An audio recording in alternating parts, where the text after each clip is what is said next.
मित्रांनो नमस्कार, स्वागत आहे सगळ्यांचं शिवराज सर यूट्यूब चॅनलमध्ये।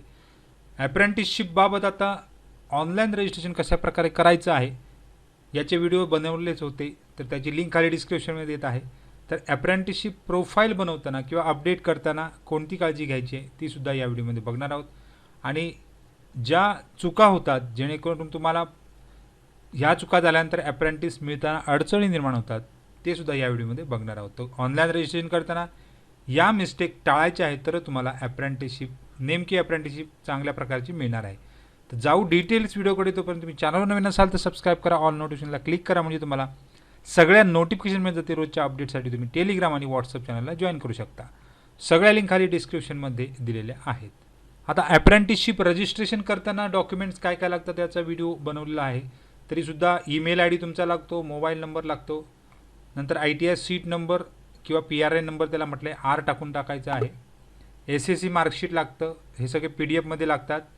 Living certificate, ITI certificate consolidated असेल किंवा NTC, कास्ट सर्टिफिकेट असल्यास, नंतर डोमेसियल आहे, पॅन कार्ड आहे, आधार कार्ड आहे, आणि अगदी अपडेट केलं आहे ते आधार सीडेड बँक अकाउंट नंबर गरजेचा आहे। हे मात्र नेमकं करून घ्या। आधार सीडेड बँक अकाउंट कशा प्रकारे करायचा याचा सुद्धा व्हिडिओ लिंक खाली डिस्क्रिप्शनमध्ये देत आहे।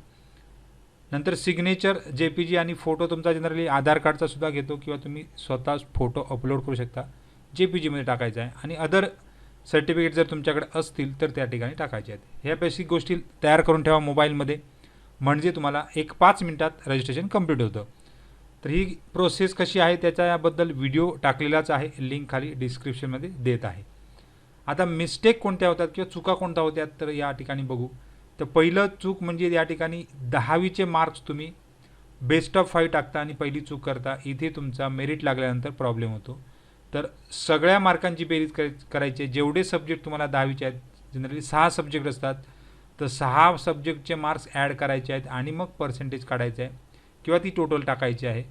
म्हणजे 600 मार्क्सनी भागा, म्हणजे मिळालेल्या मार्क्सना 600 मार्क्सनी भागायचं आहे, बेस्ट ऑफ 5 मार्क्स टाकायचे नाहीत। ही पहिली चूक करतात बरीच मुलं। इथे रेल्वेसारखे अप्रेंटिसशिप बऱ्याच मुलांनी हुकलेली आहे।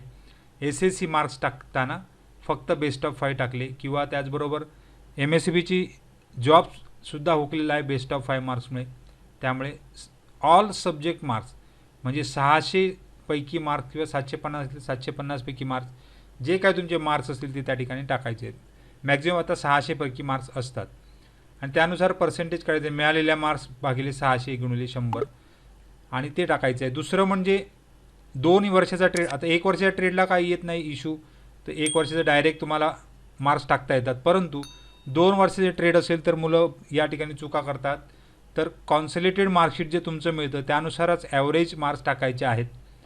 म्हणजेच ॲव्हरेज मार्क्स म्हणजेच काय, तर फर्स्ट इयर मार्क्स आणि सेकंड इयर मार्क्स याचं ॲव्हरेज करायचं आहे। अशा प्रकारे समजा तुम्हाला फर्स्ट इयरमध्ये 460 आहेत 600 पैकी, सेकंड इयरमध्ये 580 आहेत 600 पैकी, तर 460 अधिक 580 डिवायडेड बाय 2 यांना आपण ॲव्हरेज मार्क्स म्हणतो। तर 1040 भागिले डिवायडेड 2 म्हणजेच त्या ठिकाणी ॲव्हरेज आलं 520, हे तुमचं दोन्ही वर्षाचं ॲव्हरेज आलेलं आहे।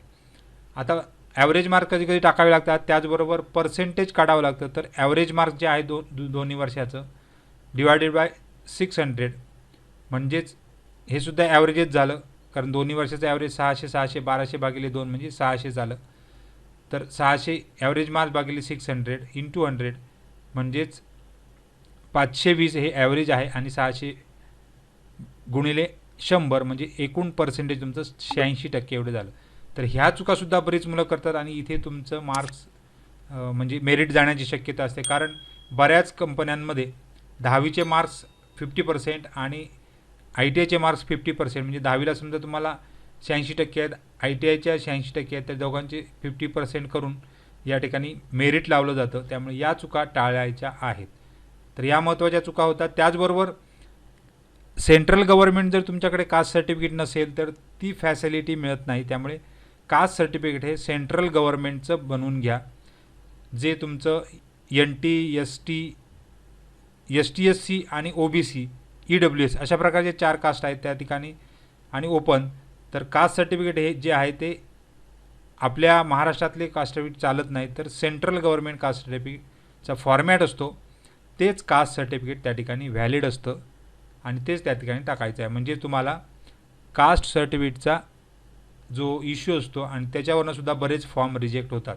त्यामुळे या गोष्टी जर चुका टाळल्या तर तुम्हाला 100% त्या ठिकाणी ॲप्रेंटिस मिळणार आहे. आता ॲप्रेंटिस मिळवण्यासाठीच ॲप्रेंटिसचे प्रकारसुद्धा असतात. तर डेझिग्नेटेड ट्रेड हाच इश्यू बऱ्याच मुलांनी चुकीचा केलेला आहे. तर या ठिकाणी तुम्हाला ॲप्रेंटिस करताना ही डेझिग्नेटेड ट्रेडमध्येच करायची आहे. ऑप्शनल ट्रेड कॉन्ट्रॅक्ट जर केलेलं असेल तर ते सिलेक्ट करायचं नाही किंवा ते त्या ठिकाणी ॲक्सेप्ट करायचं नाही असं यामध्ये म्हटलेलं आहे. तर हे बऱ्याच वेळा मी शेअर केलेलं आहे. कॉन्ट्रॅक्ट करताना डेझिग्नेटेड ट्रेड आहे किंवा नाही याची खात्री करायची आहे. म्हणजे कॉन्ट्रॅक्ट ज्यावेळी तुम्ही ईमेलवर साईन करता, ईमेलला साईन कॉन्ट्रॅक्ट ऑप्शन असतो, त्यावेळी डेझिग्नेटेड ट्रेड असेल तरच त्या ठिकाणी कॉन्ट्रॅक्ट साईन करा. ऑप्शनल ट्रेड असेल तर तुमचा त्या ठिकाणी प्रॉब्लेम येणार, पुढे तुम्हाला कोणत्या प्रकारचं सर्टिफिकेट मिळणार नाही. तर याची काळजी तुम्ही घ्यायची. याच्याबद्दल व्हिडिओज बनवलेत ते बघू. तर कम्युनिटीमध्ये व्हिडिओज टाकलेत बघा, ऑनलाईन रजिस्ट्रेशन कशा प्रकारे करायचं आणि स्कॅम जो आहे डेझिग्नेटेड ट्रेड आणि ऑप्शनल ट्रेड याबाबतचं यासुद्धा व्हिडिओ, म्हणजे बरीच मुलं त्या ठिकाणी फसलेली आहेत. तर तो व्हिडिओसुद्धा या ठिकाणी टाकला आहे. लिंक खाली दोन्ही डिस्क्रिप्शनमध्ये देत आहे. काही डाऊट असेल तर कमेंट बॉक्समध्ये कमेंट करा. सगळ्यांना खूप खूप शुभेच्छा आहेत आणि मेळावा पुढच्याच 23 तारीखला आहे, त्याची सुद्धा डिटेल पुढच्या व्हिडिओमध्ये घेऊन येत आहेत. तर थँक्यू व्हेरी मच आणि बेस्ट ऑफ.